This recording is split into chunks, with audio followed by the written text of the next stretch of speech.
Motorola Indian মার্কেটে launch করলো মোটো G45 5G। এই ফোনটি ফ্লিপকার্টে অ্যাভেলেবেল হয়েছে। 28শে আগস্ট থেকে এই ফোনটির ফার্স্ট সেল স্টার্ট হচ্ছে। আজকের এই ভিডিওতে আমি মোটো G45 এর ফুল রিভিউ করতে চলেছি এবং জানাতে চলেছি এর সম্পূর্ণ স্পেসিফিকেশান, এবং সেই সঙ্গে এও জানাতে চলেছি মোটো G45 ফোনটি ইন্ডিয়ান মার্কেটে কত দামে লঞ্চ হলো। তো চলুন আর দেরি না করে ভিডিওটি শুরু করা যাক।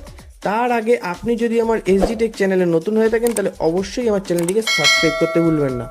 বন্ধুরা, ডিজাইনের কথা বলতে গেলে প্রথমেই জানিয়ে রাখি এই ফোনটির সাইডে কিন্তু প্লাস্টিক এবং পিছনে ভেগান লেদার ডিজাইন দেওয়া হয়েছে। এই ফোনটি 8mm তিন পাতলা এবং এই ফোনটির ওয়েট 183 গ্রাম।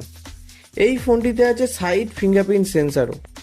কালার্সের কথা বলতে গেলে প্রথমেই জানিয়ে রাখি এই ফোনটি কিন্তু 3টি কালার অ্যাভেলেবেল হয়েছে: ব্রিলিয়ান্ট ব্লু, ব্রিলিয়ান্ট গ্রিন এবং ভিভা মেগেন্ডা। বন্ধুরা, ডিসপ্লের কথা বলতে গেলে আপনাদের জানিয়ে রেখে এই ফোনটিতে কিন্তু 6.5 ইঞ্চি ফুল HD plus IPS LCD display দেওয়া হয়েছে উইথ 120 হার্টসের রিফ্রেশ রেটের সাথে। এছাড়াও এই ফোনটির ডিসপ্লেটি কিন্তু একটি পাঞ্চ হোল ডিসপ্লে। এই ডিসপ্লে কিন্তু গরিলা গ্লাসের প্রোটেকশনও দেওয়া হয়েছে।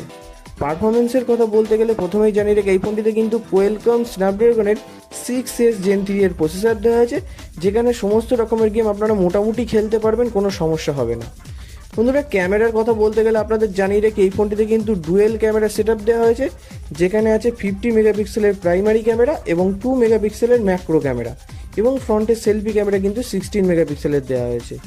বন্ধুরা, ব্যাটারির কথা বলতে গেলে আপনাদের জানিয়ে রেখে এই ফোনটিতে কিন্তু 5000 অ্যাম্পিয়ারের একটি বিগ ব্যাটারি দেওয়া হয়েছে উইথ 20 ওয়াটের ফাস্ট চার্জিংয়ের সাপোর্টও রয়েছে কিন্তু এই ফোনটিতে। বন্ধুরা, ফাইনালি আসে এই ফোনটির প্রাইস সম্পর্কে। বন্ধুরা, মোটো G45 ফোনটি কিন্তু ফ্লিপকার্টে অ্যাভেলেবেল আছে। এই ফোনটির স্টার্টিং প্রাইস কিন্তু রাখা হয়েছে মাত্র 9999 টাকা।